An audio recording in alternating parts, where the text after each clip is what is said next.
ಆತ್ಮೀಯರೇ, MS ಚಾನಲ್ಗೆ ಸುಸ್ವಾಗತ. MS ಚಾನಲನ್ನು ಸಬ್ಸ್ಕ್ರೈಬ್ ಮಾಡಿಕೊಳ್ಳಿ ಹಾಗೂ ಕೆಳಗೆ ಕಾಣುವ ಬೆಲ್ ಐಕನನ್ನು ಒತ್ತಿ ಎಲ್ಲ ವಿಡಿಯೋಗಳನ್ನು ನೋಡಿ ಆನಂದಿಸಿ. ಎಲ್ಲರಿಗೂ ಒಳಿತಾಗಲಿ, ಎಲ್ಲರಿಗೂ ಶುಭವಾಗಲಿ.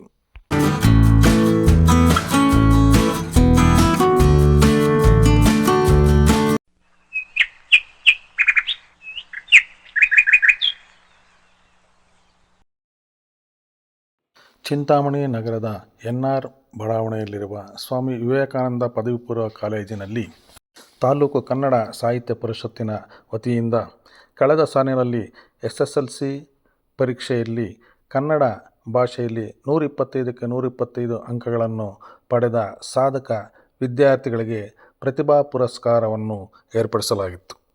ಕಾರ್ಯಕ್ರಮದಲ್ಲಿ ಮುಖ್ಯ ಅತಿಥಿಗಳಾಗಿ ಆಗಮಿಸಿದ ಕ್ಷೇತ್ರ ಶಿಕ್ಷಣಾಧಿಕಾರಿಗಳಾದ ಶ್ರೀಮತಿ ಉಮಾದೇವಿಯವರು ತಮ್ಮ ಉದ್ಘಾಟನಾ ಭಾಷಣದಲ್ಲಿ ವಿದ್ಯಾರ್ಥಿಗಳ ಸಾಧನೆ, ಕನ್ನಡದ ಬಗ್ಗೆ ಇರುವ ಅಭಿಮಾನ, ಕನ್ನಡ ಸಾಹಿತ್ಯ ಪರಿಷತ್ತಿನ ಕಾರ್ಯ ಚಟುವಟಿಕೆಗಳ ಬಗ್ಗೆ ಅಪಾರ ಮೆಚ್ಚುಗೆ ವ್ಯಕ್ತಪಡಿಸಿದರು. ಹಾಗೂ ಬರುವ ವರ್ಷದಲ್ಲಿ ದ್ವಿತೀಯ PUCಯಲ್ಲಿ ಕನ್ನಡದಲ್ಲಿ 100ಕ್ಕೆ 100 ಅಂಕಗಳನ್ನು ಪಡೆದ ವಿದ್ಯಾರ್ಥಿಗಳಿಗೂ ಕೂಡ ಅವರನ್ನು ಗುರುತಿಸಿ ಪ್ರತಿಭಾ ಪುರಸ್ಕಾರವನ್ನು ನಡೆಸಲು ಪ್ರೇರೇಪಿಸಿದರು. ಇನ್ನೋರ್ವ ಮುಖ್ಯ ಅತಿಥಿಗಳಾದ ಚಿಂತಾಮಣಿ ತಾಲೂಕು ಪಂಚಾಯಿತಿ ಕಾರ್ಯನಿರ್ವಹಣಾಧಿಕಾರಿಗಳಾದ ಶ್ರೀಯುತ ಆನಂದ್ರವರು ಮಾತನಾಡುತ್ತಾ, ಹುಟ್ಟು ಉಚಿತ, ಸಾವು ಖಚಿತ, ವಿದ್ಯೆಯಿಂದ ವಿನಯ ಬರಬೇಕು ಎಂದು ತಿಳಿಸಿದರು. SFS ಶಾಲೆಯ ಶಿಕ್ಷಕರಾದ ಶ್ರೀಯುತ ಸುರೇಶ್ ರವರು ತಮ್ಮ ಸುಮಧುರ ಕಂಠದಿಂದ ಕನ್ನಡ ಗೀತೆಯನ್ನು ಹಾಡಿದರು. ಕಾಲೇಜಿನ ಪ್ರಾಂಶುಪಾಲರಾದ ಶ್ರೀ NV ವೆಂಕಟಶಿವಾರೆಡ್ಡಿಯವರು ಅಧ್ಯಕ್ಷತೆಯನ್ನು ವಹಿಸಿದ್ದರು. ವೇದಿಕೆಯ ಮೇಲಿರುವಂಥ ಎಲ್ಲ ಗಣ್ಯಮಾನ್ಯರು 27 ಸಾಧಕ ವಿದ್ಯಾರ್ಥಿಗಳಿಗೆ ಸನ್ಮಾನಿಸಿ ಪ್ರತಿಭಾ ಪುರಸ್ಕಾರವನ್ನು ವಿತರಿಸಿದರು. ವೇದಿಕೆಯ ಮೇಲೆ ಕಾಗತಿ ವೆಂಕಟರತ್ನಂನವರು, ಆರೋಗ್ಯ ಇಲಾಖೆಯ ಸರಸ್ವತಮ್ಮನವರು, ಕನ್ನಡ ಸಾಹಿತ್ಯ ಪರಿಷತ್ತಿನ ಉಪಾಧ್ಯಕ್ಷರಾದ TC ಲಕ್ಷ್ಮೀಪತಿರವರು ಹಾಗೂ ಮಾಜಿ ಅಧ್ಯಕ್ಷರಾದ ಮು ಪಾಪಣ್ಣನವರು, ಕರವೇ ನಾಗರಾಜರವರು, ರಮಣಾರೆಡ್ಡಿಯವರು, ಪರಿಷತ್ತಿನ ಸಲಹೆಗಾರರಾದ ಶ್ರೀ ಲಕ್ಷ್ಮೀನಾರಾಯಣರವರು ಉಪಸ್ಥಿತರಿದ್ದರು. ಕುಮಾರಿ ಚೈತ್ರಾ ಮತ್ತು ಸಂಗಡಿಗರು ನಾಡಗೀತೆಯನ್ನು ಹಾಡಿದರು. ಉಪನ್ಯಾಸಕರಾದ ಚಂದ್ರಶೇಖರ್ ಅವರು ಸ್ವಾಗತಿಸಿದರು. ಕನ್ನಡ ಸಾಹಿತ್ಯ ಪರಿಷತ್ತಿನ ಅಧ್ಯಕ್ಷರಾದ ಶ್ರೀ NV ಶ್ರೀನಿವಾಸನ್ರವರು ಕಾರ್ಯಕ್ರಮಕ್ಕೆ ಆಗಮಿಸಿದ ಎಲ್ಲ ಗಣ್ಯರಿಗೆ ವಂದಿಸಿದರು. ಇಡೀ ಕಾರ್ಯಕ್ರಮವನ್ನು ಈಶ್ವರ್ ಸಿಂಗ್ ಅವರು ನಡೆಸಿಕೊಟ್ಟರು. ನೀನೇ ಗಜಮುಖನೇ ಗಣಪತಿಯೇ ನಿನಗೆ ವಂದನೆ, ನಂಬಿದವರ ಪಾಲಿನ ಕಲ್ಪತರು ನೀನೇ. ಭಾದ್ರಪದ ಶುಕ್ಲ ಚೌತಿಯಂದು ನೀ ಮನೆ ಮನೆಗೂ ದಯ ಮಾಡಿ ಅರಸು ಎಂದು. ಭಾದ್ರಪದ ಶುಕ್ಲದ ಚೌತಿಯಂದು ನೀ ಮನೆ ಮನೆಗೂ ದಯ ಮಾಡಿ ಅರಸು ಎಂದು. ನಿನ್ನ ಸನ್ನಿಧಾನದಿ ತಲೆಬಾಗಿ ಕೈಯ ಮುಗಿದು ಬೇಡುವ ಭಕ್ತರಿಗೆ ನೀ ದಯ ಸಿಂಧು. ನಿನ್ನ ಸನ್ನಿಧಾನದಿ ತಲೆಬಾಗಿ ಕೈ ಮುಗಿದು ಬೇಡುವ ಭಕ್ತರಿಗೆ ನೀ ದಯ ಸಿಂಧು. ಜಾತೆ ಜಯ ಹೇ ಕರ್ನಾಟಕ ಮಾತೆ, ಜಯ ಸುಂದರ ನದಿವನಗಳ ನಾಡೆ, ಜಯ ಹೇ ರಸ ಋಷಿಗಳ ಬೀಡೆ, ಭೂದೇವಿಯ ಮಕುಟದ ನವಮಣಿಯೇ, ಗಂಧದ ಚಂದದ ಹೊನ್ನಿನ ಗಣಿಯೇ, ರಾಘವ ಮಧುಸೂದನರವತರಿಸಿದ ಭಾರತ ಜನನಿಯ ತನುಜಾತೆ, ಜಯ ಹೇ ಕರ್ನಾಟಕ ಮಾತೆ. ಜನನಿಯ ಜೋಗುಳ ವೇದದ ಘೋಷ, ಜನನಿಗೆ ಜೀವವು ನಿನ್ನಾವೇಶ, ಅಸುರಿನ ಗಿರಿಗಳ ಸಾಲೆ ನಿನ್ನಯ ಕೊರಳಿನ ಮಾಲೆ. ಕಪಿಲ ಪತಂಜಲ ಗೌತಮ ಜನನುತ ಭಾರತ ಜನನಿಯ ತನುಜಾತೆ, ಜಯ ಹೇ ಕರ್ನಾಟಕ ಮಾತೆ. ಶಂಕರ ರಮಣುಜ ವಿದ್ಯಾರಣ್ಯ, ಬಸವೇಶ್ವರ ಮಧ್ವರ ದಿವ್ಯಾರಣ್ಯ, ರನ್ನ ಷಡಕ್ಷರಿ ಪೊನ್ನ ಪಂಕಜನ್ನ, ಕುಮಾರ ವ್ಯಾಸರ ಮಂಗಳಧಾಮ, ಕವಿ ಕೋಗಿಲೆಗಳ ಪುಣ್ಯಾರ. ಕಳೆದ ಸಾಲಿನಲ್ಲಿ SSLC ಪರೀಕ್ಷೆಯಲ್ಲಿ 125ಕ್ಕೆ 125 ಅಂಕ ತೆಗೆಯೋದು ಅನ್ನೋದು ಅದು ಕಡಿಮೆ ಸಾಧನೆ ಅಲ್ಲ. ಮಕ್ಕಳು ಎಷ್ಟು ಪರ್ಫೆಕ್ಟ್ ಆಗಿ ಕಲ್ತಿದ್ದಾರೆ ಮತ್ತು ವಾರ್ಷಿಕ ಪರೀಕ್ಷೆಯಲ್ಲಿ ಅಂದ್ರೆ ಇಡೀ ವರ್ಷ ಶಾಲೆಯಲ್ಲಿ ಶಿಕ್ಷಕರ ಮಾರ್ಗದರ್ಶನದಲ್ಲಿ ಕನ್ನಡ ಭಾಷೆಯನ್ನ ಪ್ರಥಮ ಭಾಷೆಯನ್ನಾಗಿ ತಗೊಂಡು 125 ಅಂಕಗಳಿಗೆ ಥ್ರೋಟ್ ಇಯರ್ ಇಡೀ ವರ್ಷದಲ್ಲಿ ಒಂದು ಉತ್ತಮ ವ್ಯಾಸಂಗವನ್ನ ಮಾಡಿ ವಾರ್ಷಿಕ ಪರೀಕ್ಷೆಯಲ್ಲಿ ಇಲಾಖೆಯ ಏನೆಲ್ಲ ನಿರ್ಬಂಧಗಳಿವೆ ಅಂದ್ರೆ ಪರೀಕ್ಷೆ ಎಷ್ಟು ಸ್ಟ್ರಿಕ್ಟ್ ಆಗಿತ್ತು ಅಂತ ಈಗ ಎಲ್ಲ ಮಕ್ಕಳಿಗೂ ಅರಿವಿದೆ. SSLC ಪರೀಕ್ಷೆ ಆಗಿರ್ಬೋದು, PUC ಪರೀಕ್ಷೆ ಆಗಿರ್ಬೋದು, ಈಗ CC ಕ್ಯಾಮ್ರಾಗಳ ಕಣ್ಗಾವಲಿನಲ್ಲಿ ಮತ್ತು ವೆಬ್ಕಾಸ್ಟಿಂಗ್ ವ್ಯವಸ್ಥೆಯಲ್ಲಿ ಪಾರದರ್ಶಕವಾಗಿ ಪರೀಕ್ಷೆಗಳು ನಡೀತಾ ಇದೆ. ಇಂತಹ ಒಂದು ಪರೀಕ್ಷಾ ವ್ಯವಸ್ಥೆಯಲ್ಲಿ ಮಕ್ಕಳು ಅದ್ಭುತ ಸಾಧನೆಯನ್ನ ಮಾಡಿ ಇವತ್ತು ಆ ಅದ್ಭುತ ಸಾಧನೆಯನ್ನ ಗುರುತಿಸಿ ನಮ್ಮ ಕನ್ನಡ ಸಾಹಿತ್ಯ ಪರಿಷತ್ತಿನವರು ಬಹಳ ಗೌರವಯುತವಾಗಿ ಆ ಮಕ್ಕಳ ಒಂದು ಪ್ರತಿಭೆಯನ್ನ ಗುರುತಿಸಿ ಮಕ್ಕಳನ್ನ ಕರೆಸಿ ಮಕ್ಕಳನ್ನು ಮತ್ತು ಪೋಷಕರನ್ನ ಕರೆಸಿ ಸನ್ಮಾನಿಸುವಂತಹ ಗೌರವಿಸುವಂತಹ ಒಂದು ಅತ್ಯಂತ ಉತ್ತಮ ಕಾರ್ಯಕ್ರಮವನ್ನ ಇವತ್ತು ಆಯೋಜನೆ ಮಾಡಿದ್ದಾರೆ. ಮತ್ತು ಈ ಕಾರ್ಯಕ್ರಮಕ್ಕೆ ಈ ಕಾಲೇಜಿನ ಆಡಳಿತ ಮಂಡಳಿ ಇರ್ಬೋದು, ಪ್ರಾಂಶುಪಾಲರು ಇರ್ಬೋದು, ಬಹಳ ತುಂಬಾ ಹೃದಯದಿಂದ ಮಕ್ಕಳಿಗೆ ಒಂದು ಗೌರವಿಸುವಂತಹ ಅವಕಾಶವನ್ನು ಕೂಡ ಸ್ಥಳಾವಕಾಶದೊಂದಿಗೆ ಅವಕಾಶವನ್ನು ಕೂಡ ಕೊಟ್ಟಿದ್ದಾರೆ. ಹಾಗಾಗಿ ಮಕ್ಕಳು ಇದನ್ನ ನಾವು ಪ್ರೇರಣೆಯಾಗಿ ತಗೋಬೇಕು. ಇವತ್ತೇನು 27 ಮಕ್ಕಳು ಈ ವೇದಿಕೆಯಲ್ಲಿ ಪ್ರತಿಭಾ ಪುರಸ್ಕಾರದ ಮುಖಾಂತರ ಗೌರವವನ್ನ ತಗೊಳ್ತಾ ಇದ್ದಾರೆ, ಇದು ಎಲ್ಲ ಮಕ್ಕಳಿಗೂ ಸಹ ಪ್ರೇರಣೆ ಆಗ್ಬೇಕು. ಅಂದ್ರೆ ಸಾಧನೆಗೆ ನಾವು ಒಂದು ಒಳ್ಳೆಯ ಸಾಧನೆ ಮಾಡಬೇಕು, ಒಂದು ಒಳ್ಳೆಯ ಗುರಿಯನ್ನ ಇಟ್ಟುಕೊಂಡು ಆ ಗುರಿಯನ್ನ ಸಾಧಿಸುವ ನಿಟ್ಟಿನಲ್ಲಿ ಪರಿಶ್ರಮ ಪಟ್ಟಲ್ಲಿ, ಶಿಸ್ತು ಇದ್ದಲ್ಲಿ, ಜೀವನದಲ್ಲಿ ಒಂದು ಗುರಿಯನ್ನ ಇಟ್ಕೊಂಡು ಆ ಗುರಿ ಸಾಧಿಸುವ ನಿಟ್ಟಿನಲ್ಲಿ ನಿಮ್ಮಲ್ಲಿ ಒಂದು ಛಲ ಇರಬೇಕು, ಡಿಟರ್ಮಿನೇಷನ್ ಇರಬೇಕು, ಡಿಸಿಪ್ಲಿನ್ ಇರಬೇಕು. ಅದನ್ನ ಸಾಧಿಸುವ ನಿಟ್ಟಿನಲ್ಲಿ ಒಂದು ಡೆಡಿಕೇಶನ್ ಆಗಿ ವರ್ಕ್ ಮಾಡಿದಾಗ ಸಾಧನೆಗೆ ಯಾವುದು ಅಡ್ಡಿ ಇಲ್ಲ ಅಂತ ನಮ್ಮ 27 ಮಕ್ಕಳು ಇವತ್ತು ನಮ್ಮ ತಾಲೂಕಿನಲ್ಲಿ ತೋರಿಸ್ಕೊಟ್ಟಿದ್ದಾರೆ. ಸೊ ಈ ಅದ್ಭುತ ಸಾಧನೆಗಾಗಿ ನಾವೆಲ್ಲರೂ ಸಹ ಮಕ್ಕಳಿಗೆ ಅಭಿನಂದನೆಗಳನ್ನ ಸಲ್ಲಿಸಬೇಕು. ಪುರಸ್ಕಾರ ಕಾರ್ಯಕ್ರಮ ಹಮ್ಮಿಕೊಂಡಿರೋದ್ರಿಂದ ಇಲ್ಲಿರುವಂತಹ ಈ ಕಾಲೇಜಿನ ಪ್ರಥಮ ಮತ್ತು ದ್ವಿತೀಯ PUCಯ ಎಲ್ಲ ವಿದ್ಯಾರ್ಥಿಗಳಿಗೂ ಸಹ ಇದೊಂದು ಪ್ರೇರಣೆ ಕಾರ್ಯಕ್ರಮ ಆಗಿದೆ. ಅಂದ್ರೆ ಒಂದು ಆಗ್ಲೇ ಹೇಳ್ದಂಗೆ ಒಂದು ಒಳ್ಳೆಯ ಗೋಲನ್ನ ಸೆಟ್ ಮಾಡಿಕೊಂಡು ನಾನು ಯಾವ ರೀತಿ ವ್ಯಾಸಂಗ ಮಾಡಬೇಕು, ಕಷ್ಟಪಟ್ಟು ದುಡಿದಾಗ, ಕಷ್ಟಪಟ್ಟು ವರ್ಕ್ ಮಾಡಿದಾಗ ಅದಕ್ಕೆ ಪರಿಶ್ರಮ ಇದೆ ಅನ್ನೋದಕ್ಕೆ ಮಾದರಿಯಾಗಿ ಸ್ಟೂಡೆಂಟ್ಸ್ ಎಲ್ಲನೂ ಪ್ರೇರಣೆಯಾಗಿ ತಗೊಂಡಾಗ ನಾವೇನೇನಾದ್ರೂ ಸಾಧಿಸಬಹುದು ಅನ್ನೋದನ್ನ ನೀವು ಸಹ ಒಂದು ಒಳ್ಳೆ ಗೋಲ್ ಅನ್ನ ಇಟ್ಕೊಂಡು ಅದನ್ನ ಸಾಧಿಸಬೇಕು. ಇದು ಒಂದು ಒಳ್ಳೆಯ ಟರ್ನಿಂಗ್ ಪಾಯಿಂಟ್, 10th ಅನ್ನೋದ್ರಲ್ಲಿ ಒಂದು ಒಳ್ಳೆಯ ಟರ್ನಿಂಗ್ ಪಾಯಿಂಟ್ ಅಲ್ಲಿ ನೀವು ಕನ್ನಡದಲ್ಲಿ, ಅದು ಕನ್ನಡ ಭಾಷೆಯ ಮೇಲಿನ ಅಭಿಮಾನದಿಂದ ಪೂರ್ತಿ ಅಂಕಗಳನ್ನ ತಗೊಂಡಿರೋದು ಎಲ್ಲರಿಗೂ ಹೆಮ್ಮೆ. ನಮ್ಮ ಇಡೀ ಚಿಂತಾಮಣಿ ತಾಲೂಕಿನ ಸಮಸ್ತ ಜನತೆಗೂ ಸಹ ಇದು ಹೆಮ್ಮೆ ವಿಷಯವಾಗಿದೆ. ಈ 27 ಮಕ್ಕಳು ಸಹ ನಿಜವಾಗ್ಲೂ ಇವತ್ತು ಒಂದು ಏನು ಪ್ರತಿಭಾ ಪುರಸ್ಕಾರ ಮಾಡಿದ್ದಾರೆ, ಈ ಗೌರವಕ್ಕೆ ಅರ್ಹರಿದ್ದಾರೆ ಈ ಮಕ್ಕಳೆಲ್ಲನೂ. ಅವರನ್ನೇ ಸಹ ಒನ್ಸ್ ಅಗೇನ್ ರಿಪೀಟ್ ಮಾಡ್ತಾ ಇರೋದು, ಅವರನ್ನೇ ಸಹ ಪ್ರೇರಣೆಯಾಗಿ ತಗೊಂಡು ದ್ವಿತೀಯ PUCಯಲ್ಲಿ ಇದೇ ರೀತಿ ನೀವು 10th ಅಷ್ಟೇ ಇಟ್ಕೊಂಡಿದ್ದೀರಾ, ಅದೇ ರೀತಿ ಪ್ರಥಮ ಭಾಷೆನ ಅಂದ್ರೆ ದ್ವಿತೀಯ PUCಯಲ್ಲೂ ಮುಂದುವರೆಸಿದ್ರೆ, ಅಂದ್ರೆ ಔಟ್ ಆಫ್ ತಗೊಂಡ ಮಕ್ಕಳಿಗೆ ಒಂದು ಗೌರವಿಸುವಂತ ಸಂಪ್ರದಾಯವನ್ನ ನಮ್ಮ ಕನ್ನಡ ಸಾಹಿತ್ಯ ಪರಿಷತ್ ಅವರು 2nd PUCಗೂ ಎಕ್ಸ್ಟೆಂಡ್ ಮಾಡಿದ್ರೆ ಮೋಸ್ಟ್ಲಿ ಮುಂದಿನ ವರ್ಷ ಇದೇ ರೀತಿಯ ವೇದಿಕೆಯಲ್ಲಿ ಇನ್ನೊಂದಷ್ಟು ಮಕ್ಕಳಿಗೆ SSLC ಯೊಂದಿಗೆ 2nd PUCನೂ ಸೇರಿದಾಗ ಇನ್ನೊಂದಷ್ಟು ಮೋಟಿವೇಶನ್ ಆಗುತ್ತೆ, ಪ್ರೋತ್ಸಾಹ ಆಗುತ್ತೆ. ಹಾಗಾಗಿ ಇಂತಹ ಕಾರ್ಯಕ್ರಮಗಳು ಹೆಚ್ಚು ಹೆಚ್ಚಾಗಿ ಮೂಡಿ ಬಂದ್ರೆ ಮಕ್ಕಳಿಗೂ ಸಹ ಪ್ರೇರಣಾದಾಯಕವಾಗಿರುತ್ತೆ. ನಾವು ಬರೀ ನವೆಂಬರ್ ಮಾಹೆಯಲ್ಲಿ ಕನ್ನಡ ಉಳಿಸಿ ಅಂತ ಹೋರಾಟಗಳನ್ನ ಮಾಡೋದಾಗ್ಬೋದು, ಭಾಷಣಗಳನ್ನ ಮಾಡೋದಾಗ್ಬೋದು, ಮಾಡಿದ್ರೆ ಅದು ಅರ್ಥಗರ್ಭಿತವಾಗಿರೋದಿಲ್ಲ. ಇವತ್ತು ನಾವು ಕನ್ನಡ ಮಾತಾಡೋದಷ್ಟೇ ಅಲ್ಲ, ಕನ್ನಡವನ್ನ ಉಳಿಸ್ಕೊಳ್ಳೋದಕ್ಕೂ ಕೂಡ ಸಾಕಷ್ಟು ಹೋರಾಟಗಳನ್ನ, ಪ್ರಯತ್ನಗಳನ್ನ ಮಾಡ್ತಾ ಬರುವಂತಹ ಇಂತಹ ಪರಿಸ್ಥಿತಿಯಲ್ಲಿ ನಮ್ಮ ಭಾಷೆಯ ಅಭಿಮಾನದಿಂದ, ನಮ್ಮ ಭಾಷೆಯ ಅಳುವು ಉಳಿವಿಗಾಗಿ ಹೋರಾಡುವಂತಹ ಎಲ್ಲ ಕನ್ನಡಿಗರು ನೀವು ಆಗ್ಬೇಕು. ನಾವು ನಾಲೆಡ್ಜ್ ಪರ್ಪಸ್ಗೆ ಅಂದ್ರೆ ಜ್ಞಾನಾರ್ಜನೆಗಾಗಿ ಎಷ್ಟೇ ಭಾಷೆಗಳನ್ನ ಕಲಿಯಿದ್ರು ಕೂಡ ಅದು ತಪ್ಪಿಲ್ಲ. ಅದು ಎಷ್ಟು ಭಾಷೆಗಳನ್ನ ಕಲಿತ್ರು ನಿಮ್ ನಾಲೆಡ್ಜ್ ಚೆನ್ನಾಗಿ ಡೆವಲಪ್ ಆಗ್ತಾ ಹೋಗುತ್ತೆ. ಆದ್ರೆ ಎಷ್ಟು ಭಾಷೆಗಳ ಕಲಿತ್ರು ಸಹ ನಮ್ಮ ಭಾಷೆಯನ್ನ, ನಮ್ಮ ಕನ್ನಡ ಭಾಷೆಯನ್ನ, ಅಭಿಮಾನವನ್ನ ನೀವ್ ಯಾರು ಬಿಡಬಾರದು. ಈಗೆಲ್ಲ ಸ್ಟೂಡೆಂಟ್ಸ್ ಇರೋದ್ರಿಂದ ನೀವು ಈ ಬಗ್ಗೆ ನಿಮ್ಮ ಊರುಗಳಲ್ಲಿ, ನಿಮ್ಮ ಅಕ್ಕಪಕ್ಕದ ಮನೆಗಳಲ್ಲಿ ಭಾಷೆಯ ಬಗ್ಗೆ ಅಭಿಮಾನವನ್ನ ಬೆಳೆಸಿ ಮತ್ತು ಉಳಿಸುವುದಕ್ಕೆ ನೀವೆಲ್ಲರೂ ಪ್ರಯತ್ನವನ್ನ ಪಡಬೇಕು ಅಂತ ಹೇಳ್ತಾ, ನಮ್ಮ ಕನ್ನಡ ಸಾಹಿತ್ಯ ಪರಿಷತ್ತಿನ ಮತ್ತು ವೇದಿಕೆಗಳ, ಯಾಕಂದ್ರೆ ಕನ್ನಡ ಸಾಹಿತ್ಯ ವೇದಿಕೆ ಮತ್ತು ಚುಟುಕು ಸಾಹಿತ್ಯ ಪರಿಷತ್ತಿನ ಅಧ್ಯಕ್ಷರು ಸಹ ಇದೇ ವೇದಿಕೆಯಲ್ಲಿದ್ದಾರೆ. ಸರ್ ಅವರಲ್ಲೂ ಒಂದು ರಿಕ್ವೆಸ್ಟ್, ನಮ್ಮ ಮಕ್ಕಳನ್ನ ಈ ರೀತಿಯಾಗಿ ಮೋಟಿವೇಟ್ ಮಾಡ್ತಾ ಹೋದ್ರೆ, ಪ್ರೋತ್ಸಾಹ ಕೊಡ್ತಾ ಹೋದ್ರೆ ಇವರನ್ನ ಪ್ರೇರಣೆಯಾಗಿ ತಗೊಂಡು ಇನ್ನೊಂದಷ್ಟು ಮಕ್ಕಳು ನಮ್ಗೆ ಒಳ್ಳೆಯ ಈ ತರ ಅಂಕಗಳನ್ನ ಪಡೆಯೋದಕ್ಕೆ ಸಾಧ್ಯತೆ ಇರುತ್ತೆ. ಹಾಗಾಗಿ ನಾವೆಲ್ಲರೂ ಸಹ ಭಾಗಿದಾರರಾದ ನಾವೆಲ್ಲರೂ ಸಹ ಈ ಮಕ್ಕಳಿಗೆ ಪ್ರೋತ್ಸಾಹವನ್ನ ಕೊಟ್ಟು ಒಂದು ಒಳ್ಳೆಯ ಉತ್ತೇಜನವನ್ನ ಕೊಡಬೇಕು ಮತ್ತು ಇಂತಹ ಕಾರ್ಯಕ್ರಮಗಳು ಇನ್ನಷ್ಟು ಹೆಚ್ಚಿನ ಸಂಖ್ಯೆಯಲ್ಲಿ ಮೂಡಿ ಬರಲಿ ಅಂತ ಕೋರ್ಕೊಳ್ತಾ, ಕನ್ನಡದ ಬಗ್ಗೆ ಎಲ್ಲ ಮಾತಾಡಿದ್ರು. ಕನ್ನಡದ ಬಗ್ಗೆ ನಾನು ಮಾತಾಡೋಂಥದ್ದು ಏನು ಉಳಿದಿಲ್ಲ. ಯಾಕಂದ್ರೆ ಮಹಾನ್ ವ್ಯಕ್ತಿಗಳು ಕನ್ನಡದ ಬಗ್ಗೆ ಮಾತಾಡಿರ್ಬೇಕಾದ್ರೆ ಸೊ ನಾನು ಮಾತಾಡೋದು ಅದರಲ್ಲಿ ಏನಿರಲ್ಲ. ಆದರೆ ನಿಮ್ಮ ಜೀವನಕ್ಕೊಂದು ಕೆಲವೊಂದು ಟಿಪ್ಸ್ ಕೊಡ್ಬೋದು ಅಷ್ಟೇ. ಇದೇ ಜನ್ಮ, ಮನುಷ್ಯ ಜನ್ಮ, ಹೌದಾ? ಮತ್ತೆ ಹುಡ್ತೀರಾ? ಯಾರಿಗಾದ್ರೂ ಗ್ಯಾರಂಟಿ ಇದೆಯಾ?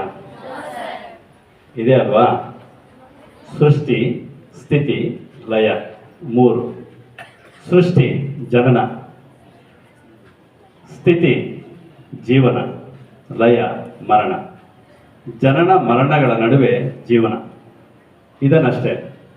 ಸೊ ಕುವೆಂಪು ಒಂದು ಕಡೆ ಹೇಳ್ತಾರೆ, 2 ಆಶ್ಚರ್ಯ ಚಿಹ್ನೆಗಳ ನಡುವೆ ಒಂದು ಪ್ರಶ್ನಾರ್ಹಕ ಚಿಹ್ನೆ, ಅದನ್ನು ಸುತ್ತಿರುವುದೊಂದು 0, ಅದುವೇ ಪರಿಭ್ರಮಣ. ಇಷ್ಟು ಅದ್ಭುತವಾಗಿದೆ. ಮುಂದೆ ಅಂತೂ ಬರೋದಿಲ್ಲ. ಈಗಲೇ ಏನಾದರೂ ಮಾಡೋದಿದ್ರೆ ಈಗಲೇ ಮಾಡೋಗ್ಬೇಕು ನೀವು. ಸೊ ಹುಟ್ಟು ಅನ್ನೋದು, ಹುಟ್ಟು ಉಚಿತ ಸಾವು ಖಚಿತ ಅಂತ ಹೇಳ್ತಾರಲ್ಲ, ಅದಕ್ಕೆ DVG ಅವರು ಒಂದು ಕಡೆ ಹೇಳ್ತಾರೆ, ತೊಟ್ಟಿಲುಗಳೆಷ್ಟು ಮಸಣಗಳಷ್ಟು ದರೆಯೊಳಗೆ ತೊಟ್ಟಿಲಿಗೂ ಹಬ್ಬ ಮಸಣವ ತಿಂದು ತೇಗುತ್ತಿರಲು, ಹುಟ್ಟಿದವರೆಲ್ಲ ಸಾಯದೇ ನಿಲ್ಲಿ ಹೊಸದಾಗಿ ಹುಟ್ಟಿದವರಿಗೆ ಎಡೆಯಲ್ಲಿ ಮಂಕುತಿಮ್ಮ ಅಂತ ಹೇಳ್ತಾರೆ. ಅಂದ್ರೆ ಹುಟ್ಟಿದವರೆಲ್ಲ ಸಾಯದೇ ಇದ್ರೆ ಹೊಸದಾಗಿ ಬರೋರಿಗೆ ಜಾಗನೇ ಇರಲ್ಲ ಅಂತೇಳಿ, ಹುಟ್ಟಿದವರು ಸಾಯಲೇಬೇಕು. ಸಾಯಕ್ಕಿಂತ ಮೊದಲು ಏನಾದ್ರು ಸಾಧನೆ ಮಾಡ್ಬೇಕಲ್ಲ. ಸಾಧನೆ ಇಲ್ಲದ ಸತ್ತರೆ ಸಾವಿಗೆ ಅವಮಾನ, ಆದರ್ಶವಿಲ್ಲದ ಬದುಕಿದ್ರೆ ಬದುಕಿಗೆ ಅವಮಾನ ಅಂತ ಹೇಳ್ತಾರೆ. ಸೊ ನೀವೇನಾದ್ರೂ ಸಾಧನೆ ಮಾಡಲೇಬೇಕು, ಇಲ್ಲ ಅಂತಂದ್ರೆ ಸುಮ್ಮನೆ ವೇಸ್ಟ್. ಸೊ ನಿಮಗೆ ಒಂದು ಗುರಿ, ಎಲ್ಲ SLC ಮಕ್ಕಳು PU ಮಕ್ಕಳು ಇದ್ದೀರಿ ಅಂತ ಅಂದ್ಕೊಳ್ತೀನಿ. ನೀವು ಎಷ್ಟು ಆವಾಗಲೇ ಕರ್ನಾಟಕ ಜನಸಂಖ್ಯೆ ಕೇಳ್ತಾ ಇದ್ರು, ಹೋಗ್ಲಿ ವರ್ಲ್ಡ್ ಜನಸಂಖ್ಯೆ ಗೊತ್ತಾ? 810 ಕೋಟಿ ಜನಸಂಖ್ಯೆ. ಭಾರತದ ಜನಸಂಖ್ಯೆ 147 ಕೋಟಿ. ಚೈನಾನ ಮೀರಿಸಿ ಮುಂದಕ್ಕೆ ಹೋಗಿದೆ. ಚೈನಾ ಎಲ್ಲೋ ಹೊರಟೋಯ್ತು, 2ನೇ ಸ್ಥಾನಕ್ಕೆ ಹೊರಟೋಯ್ತು, ನಾವು ಮುಂದೆ ಇದ್ದೀವಿ. ಅದರಲ್ಲಿ ಯೂತ್ಸ್ ನೀವಿದ್ದೀರಿ ನೋಡ್ರಿ. 35 ವರ್ಷ ಒಳಗಡೆ ಇರ್ತಕ್ಕಂಥ ಸಂಖ್ಯೆ ಎಷ್ಟಿದೆ ಅಂತಂದ್ರೆ 65% ಭಾರತದಲ್ಲಿ. ಭಾರತ ನಿಂಗೆ ಒಂದು ಕಡೆಯಿಂದ ಹಿಡಿದು ಈ ಕಡೆಯಿಂದ ನೂಕಿದ್ರೆ ಆ ಕಡೆ ಹೊರಟೋಗುತ್ತೆ, ಅಷ್ಟು ಜನಸಂಖ್ಯೆ ಇದೆ ನೀವೆಲ್ಲ, ಅಷ್ಟು ಯೂತ್ಸ್ ಇದ್ದೀರಿ. ಭಾರತ ಅಂದ್ರೆ ಯಾವುದು? ಉತ್ತರಂ ಯತ್ ಸಮುದ್ರಸ್ಯ ಹಿಮಾದ್ರಶ್ಯ ದಕ್ಷಿಣಂ ವರ್ಷಂ ತದ್ ಭಾರತಂ ನಾಮ ಭಾರತಿ ಯತ್ರ ಸಂಸ್ಕೃತಿ. ಉತ್ತರದ ಹಿಮಾಲಯ ಪರ್ವತ, ದಕ್ಷಿಣಕ್ಕೆ ಹಿಂದೂ ಮಹಾಸಾಗರ, ಪೂರ್ವಕ್ಕೆ ಬಂಗಾಳ ಕೊಲ್ಲಿ, ಪಶ್ಚಿಮಕ್ಕೆ ಅರಬ್ಬಿ ಸಮುದ್ರ, ಮಧ್ಯದಲ್ಲಿರ್ತಕ್ಕಂಥವರು ಭಾರತೀಯರು, ಭಾರತದ ಪ್ರಜೆಗಳು, ನಾವು ಭಾರತೀಯರು. ಇಲ್ಲಿ 4672 ಕ್ಯಾಸ್ಟ್ಗಳು, ನಾವು ಹುಟ್ಟಾಕೊಂಡಿರ್ತಕ್ಕಂಥ ಕ್ಯಾಸ್ಟ್ಗಳು, 25,000 ಸಬ್ ಕ್ಯಾಸ್ಟ್ಗಳು. ಅದರಲ್ಲಿ ಇಷ್ಟು ಜನರನ್ನು ಸೇರಿಸಿ ಒಂದೇ ಸಂವಿಧಾನದಡಿಯಲ್ಲಿ ನಾವು ಬದುಕ್ತಾ ಇದೀವಿ, ಒಂದೇ ಸೂರಿನಡಿ ನಾವು ಬದುಕ್ತಾ ಇದೀವಿ. ಇಲ್ಲಿ ಅಲ್ಲಿ ಕಚ್ಚಾಟಗಳಿದ್ದೇ ಇದ್ದಾವೆ, ಆದರೆ ಇಷ್ಟು ಜನನು ನಾವು ಬದುಕ್ತಾ ಇರೋದು ಭಾರತ ಸಂವಿಧಾನದಡಿಯಲ್ಲಿ. ಎಲ್ಲರೂ ಒಂದೇ ಥರ ಇದ್ದೀವಾ? ಡಿಫ್ರೆನ್ಸ್ ಇದೆ ತಾನೆ? ಸೊ 147 ಕೋಟಿ ಜನಸಂಖ್ಯೆ ಭಾರತೀಯ ಅಂತ ನಿಲ್ಸಿದ್ರು ಒಬ್ಬೊಬ್ರು ಇಂಥ ಹೆಸರೇ ಅಂತ ಹೇಳ್ಬೋದು, ಐಡೆಂಟಿಫಿಕೇಶನ್ ಮಾಡ್ಬೋದು, ಹೌದಾ? ಗೊತ್ತಿದ್ರೆ. ಸೊ ಆದರೆ ಒಂದೇ ಥರ ಅಂತೂ ಇಲ್ವಾ? ಅದಕ್ಕೆ ಒಗಟಿಗೆ ನೀ ಸೃಷ್ಟಿ ಬಾಳಿನ ಅರ್ಥವೇನು, ಬಗೆದು ಬಿಡಿಸುವವರಾರು ಸೂಜಿಗವನಿದನು, ಜಗವ ನಿರ್ಮಿಸಿದ ಕೈ ಒಂದಾದಳೆಯಕ್ಕಿಂತ ಬಗೆ ಬಗೆಯ ಜೀವಗತಿ ಮಂಕುತಿಮ್ಮ ಅಂತ ಡಾಕ್ಟರ್ DV ಗುಂಡಪ್ಪನವ್ರು ಇನ್ನೊಂದು ಕಡೆ ಹೇಳ್ತಾರೆ. ಸೊ ಒಂದೇ ಥರ ಇಲ್ಲ, ನೀವು ಬೇರೆ ಬೇರೆ ಥರನೇ ಇದ್ರೆ. ಒಂದೇ ತಂದೆ ತಾಯಿಗೆ ಹುಟ್ಟಿದ್ದೀರಿ, ಆದರೂ 3 ಜನ ಮಕ್ಕಳಾದ್ರೆ 3 ಜನ ಸಪ್ರೇಟಾಗಿ ಒಂದೇ ಥರ ಇಲ್ಲ, ಸಪ್ರೇಟಾಗಿ ಇದ್ದೀರಿ. ಅಂದರೆ ನಿಮ್ಮ ಬುದ್ಧಿ ಬೇರೆ, ನೀವು ಯೋಚನೆ ಮಾಡ್ತಕ್ಕಂಥ ಶಕ್ತಿ ಬೇರೆ, ನೀವು ಓದ್ತಕ್ಕಂಥ ಸಬ್ಜೆಕ್ಟ್ ಬೇರೆ. ಸೊ ಎಲ್ಲ ಡಿಫ್ರೆಂಟಾಗೇ ಇರ್ತದೆ. ಒಬ್ಬರ ಎಲ್ಲ ಮೆಡಿಕಲ್ ಅಂದರೆ ಮೆಡಿಕಲೇ ಓದಬೇಕಾಗಿಲ್ಲ, ಎಲ್ಲ ಇಂಜಿನಿಯರಿಂಗ್ ಅಂದರೆ ಇಂಜಿನಿಯರೇ ಓದಬೇಕಾಗಿಲ್ಲ, ಬೇರೆ ಬೇರೆ ರೀತಿಯೇ ಇದೆ. ವಿಭಿನ್ನವಾಗಿರ್ತಕ್ಕಂಥ ಸೃಷ್ಟಿ ಜಗತ್ತು. ಅಂಥ ಜಗತ್ತಿನಲ್ಲಿ ನೀವು ಬಂದಿದ್ದೀರಿ. ಅಂದರೆ ಈಗ ನೀವೇನು ವಿದ್ಯಾಭ್ಯಾಸ ಮಾಡಬೇಕು ಅಂತಿದ್ರೆ, ವಿದ್ಯೆ ಯಾವುದು ಹೇಳ್ತಾ ಇದ್ರು ಮೇಡಮ್ ಅವರು ಆವಾಗಲೇ, ವಿದ್ಯೆ ಕಡಿಮೆ ಆದರೂ ಪರವಾಗಿಲ್ಲ, ಸಂಸ್ಕಾರ ಯಾವತ್ತೂ ಕಡಿಮೆ ಆಗಲೇಬಾರ್ದು ಅಂತೇಳಿ. ವಿದ್ಯಾ ದದಾತಿ ವಿನಯಂ ವಿನಯತ್ಯಾತಿ ಪಾತ್ರತಾ ಪಾತ್ರ ಧನಮಾಪ್ನೋತಿ ಧನ ಧರ್ಮ ತಥ ಸುಖಂ ಅಂತ ಹೇಳ್ತಾರೆ. ವಿದ್ಯೆಯಿಂದ ವಿನಯ ಬರಬೇಕು, ವಿನಯದಿಂದ ಸ್ವಚ್ಛಾರಿತ, ಸ್ವಚ್ಛಾರಿತದಿಂದ ಒಳ್ಳೆ ಉದ್ಯೋಗ, ಒಳ್ಳೆ ಉದ್ಯೋಗದಿಂದ ಒಳ್ಳೆ ಹಣ ಸಂಪಾದನೆ, ಆ ಹಣ ಸಂಪಾದನೆಯಿಂದ ಯಾರಿಗೆ ಬೇಕೋ ಅಂಥವ್ರಿಗೆ ಮಾತ್ರ ದಾನ ಧರ್ಮ ಮಾಡಬೇಕು. ಸಿಕ್ಕದವ್ರಿಗೆಲ್ಲ ದಾನ ಧರ್ಮ ಮಾಡಿ ಖಾಲಿ ಮಾಡ್ಕೊಳ್ಳೋಂಥದ್ದಲ್ಲ. ಹೇಳ್ತಾಯಿದ್ರು ಸರ್, ಹೇಳ್ತಾಯಿದ್ರು ವೆಂಕಟರತ್ನಂ ಸರ್, ಎಲ್ಲ ಮರ್ತೋಗ್ತೀವಿ. ಮೊಬೈಲ್ ಇಲ್ಲ ಅಂದರೆ ಎಲ್ಲಿ ತಡ್ಕಾಡ್ತಾ ಇರ್ತವೆ. ಬೆಳಗ್ಗೆ ಎದ್ರು ಎಲ್ಲಿದೆ ಮೊಬೈಲ್ ಅಂತೇಳಿ, ಏನು ಮೆಸೇಜ್ ಬಂದಿರ್ತದೆ, ಏನು ವಾಟ್ಸಪ್ಪಲ್ಲಿ ಏನು ಕಳಿಸ್ಬೇಕು, ಯೂಟ್ಯೂಬಲ್ಲಿ ಏನು ನೋಡಬೇಕು ಅಂತೇಳಿ. ಖಂಡಿತ ಇದು ತಂತ್ರಜ್ಞಾನ ಯುಗ. ತಂತ್ರಜ್ಞಾನ ಯುಗದಲ್ಲಿ ಜ್ಞಾನನೇ ಗೆಲ್ಲುವಂಥದ್ದು. ನೀವು ಏನು ಯೋಚನೆ ಮಾಡ್ತೀರೋ ಅದನ್ನು ಹಿಂದೆ ನೀವು ಏನು ಯೋಚನೆ ಮಾಡ್ತೀರೋ ಅದನ್ನು ಸಾಧನೆ ಮಾಡ್ಬೋದು.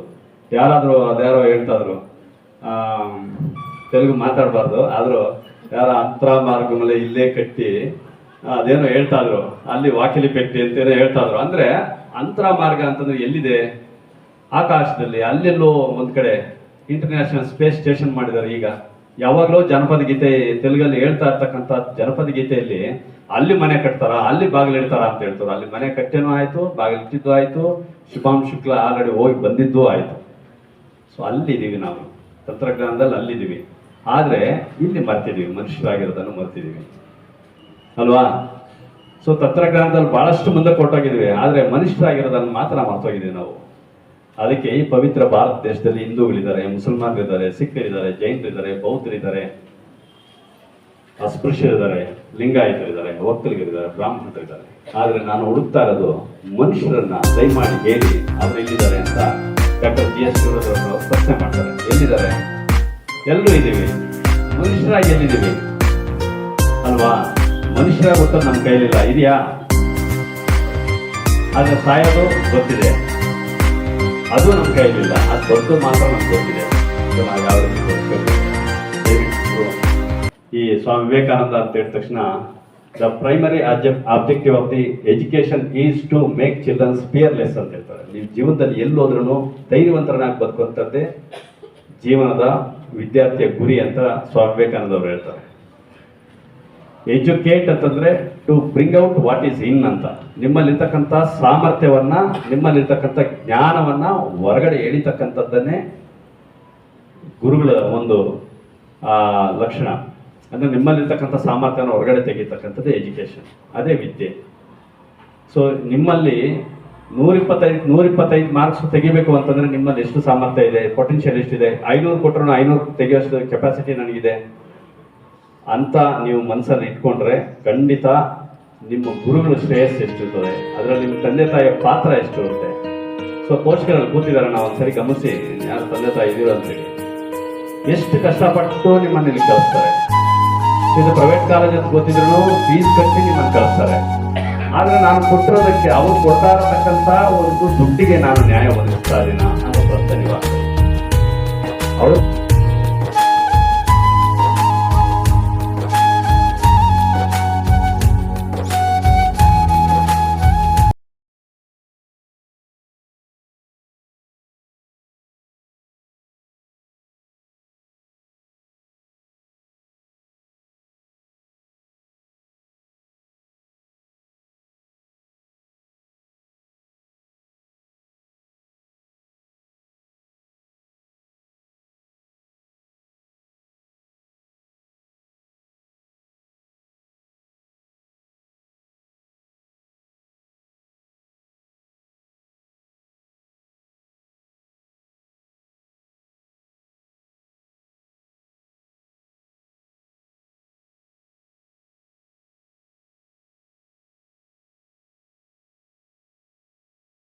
ಗೌರವಿಸಬೇಕು ಅಂತ ಈ ಸಂದರ್ಭದಲ್ಲಿ ಕೇಳ್ತಾ, ಅವರು ತಮ್ಮ ಬೆವರ ಹನಿಯ ಮೂಲಕ ಸಮಾಜ ಸೇವೆಯನ್ನು ಮಾಡ್ತಿದ್ದಾರೆ. ನಮ್ಮ ಒಂದು ಬೆವರಿನ ಹನಿ ನಿಸ್ವಾರ್ಥ ಒಂದು ಸೇವೆ ಸಮಾಜಕ್ಕೆ ಉಪಯೋಗ ಆಗುತ್ತೆ ಅನ್ನೋ ನಿಟ್ಟಿನಲ್ಲಿ ಅವರು ಹಲವಾರು ಕಾರ್ಯಕ್ರಮಗಳಲ್ಲಿ ಶಾಲೆಗಳಿಗೆ ಲೇಖನ ಸಾಮಗ್ರಿ ಕೊಡೋದಾಗ್ಬೋದು, ಪಠ್ಯ ಪುಸ್ತಕಗಳನ್ನು ಕೊಡೋದಾಗ್ಬೋದು, ಹೀಗೆ ಅವರಿನ ಬೆವರಿನ ಒಂದು ಫಲವನ್ನು ಸಮಾಜಕ್ಕೆ ಅರ್ಪಣೆ ಮಾಡ್ತಿದ್ದಾರೆ. ಅವರಿಗೆ ನಮ್ಮ ಸಾಹಿತ್ಯ ಪರಿಷತ್ತಿನ ಪರವಾಗಿ ಅನಂತ ಧನ್ಯವಾದಗಳು.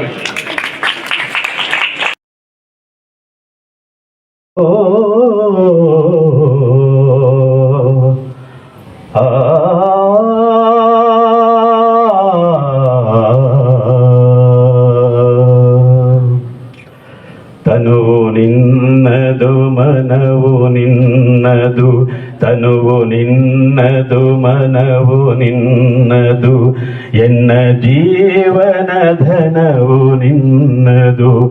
ನಾನು ನಿನ್ನವನೆಂಬ ಹೆಮ್ಮೆಯ ತೃಣವು ಮಾತ್ರವೇ ನನ್ನದು, ತೃಣವು ಮಾತ್ರವೇ ನನ್ನದು. ತನುವು ನಿನ್ನದು ಮನವು ನಿನ್ನದು, ತನುವು ನಿನ್ನದು ಮನವು ನಿನ್ನದು. ಎನ್ನ ಜೀವನ ಧನವು ನಿನ್ನದು. ನಾನು ನಿನ್ನವನೆಂಬ ಹೆಮ್ಮೆಯ ತೃಣವು ಮಾತ್ರವೇ ನನ್ನದು, ತೃಣವು ಮಾತ್ರವೇ ನನ್ನದು. ತನುವು ನಿನ್ನದು ಮನವು ನಿನ್ನದು. ನೀನು ಹೊಳೆದರೆ ನಾನು ಹೊಳೆವೆನು, ನೀನು ಬೆಳೆದರೆ ನಾನು ಬೆಳೆವೆನು. ನೀನು ಹೊಳೆದರೆ ನಾನು ಹೊಳೆವೆನು, ನೀನು ಬೆಳೆದರೆ ನಾನು ಬೆಳೆವೆನು. ನನ್ನ ಹರಣದ ಹರಣ ನೀನು, ಎನ್ನ ಮರಣದ ಮರಣವು, ಎನ್ನ ಮರಣದ ಮರಣವು.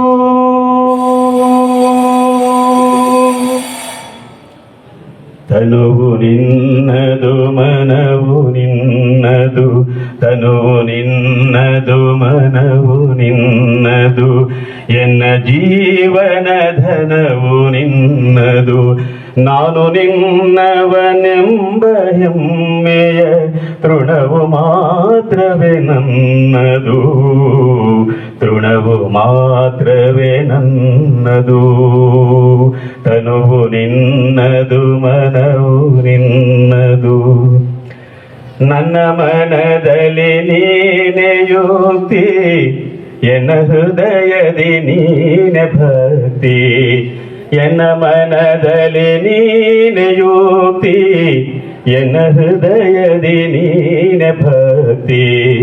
ನೀನೆ ಮಾಯಾ ಮೋಹ ಶಕ್ತಿ, ಎನ್ನ ಜೀವನ ಮುಕ್ತಿಯು, ಎನ್ನ ಜೀವನ ಮುಕ್ತಿಯು.